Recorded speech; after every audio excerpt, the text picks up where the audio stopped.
called Brigadier's Pump, 1991, just before Canada Day. And this one's the biggest pain in the ass of them all. But it's important that I write this down and that I share this with you.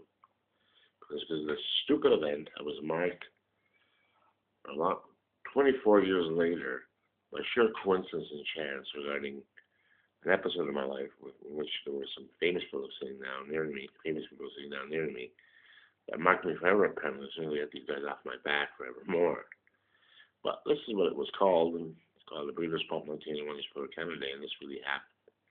This is my take on it.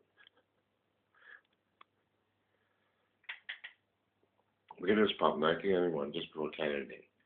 A relinquished search for predetermined justice tortured the ambiguity of a spiritual nothing on Mother Earth.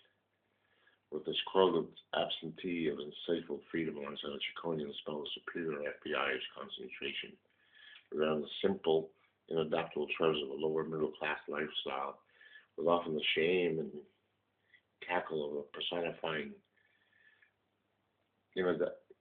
that insightful freedom alongside the inadaptable treasures of lower-class middle lifestyle, personifying complications with almost an animal likeness towards the chickens that they really were.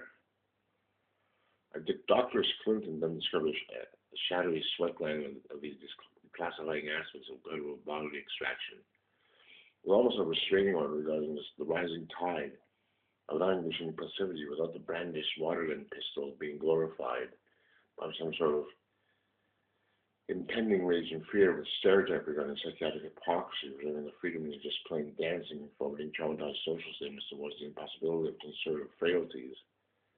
It was often the useless vindictiveness of leftist insurgencies, because as Nixon and Mulroney would like to teach, and that uselessly invigorated that little Republican in all of us.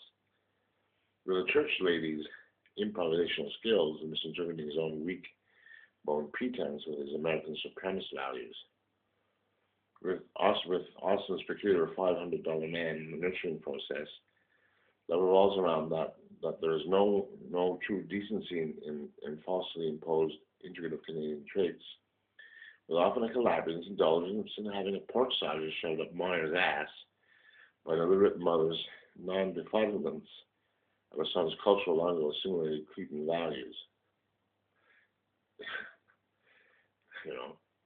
Impossible to compare towards Aqua's bluesy and shared hometown, and often with that love regarding its distant care. With, of course, a legal submission towards the true microchip social relation that pointed towards a non-mortgaged home within the kind of sunshine that is brighter on the side of the world because it illuminates our Canadian ethnic position a little more differently, without the great non-adaptability and the drop of it.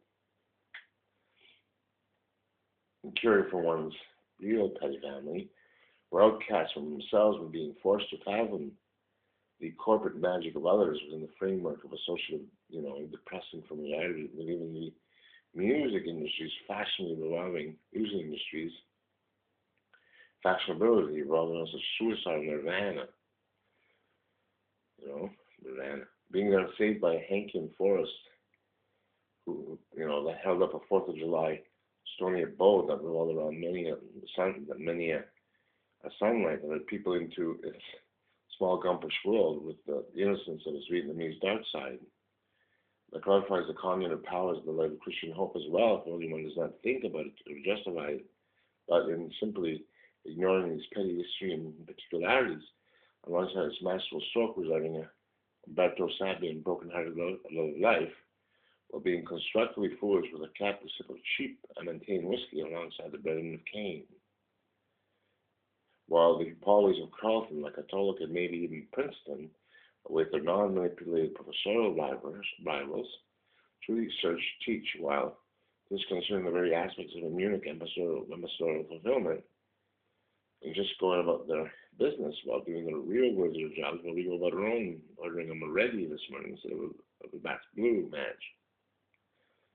Like Japan Rooney, Ray Bush Jr., Dana Carvey, Mike Myers, Dan Aykroyd, Nancy Tony, and Durante's Mrs. Finkelstein, wherever she may be. And P.S. Mr. Kalinowski, Let your old boy buy some Herman Finkelmeyer jeans before it's too late for too late for the desperado in all of us. Take care and see you later.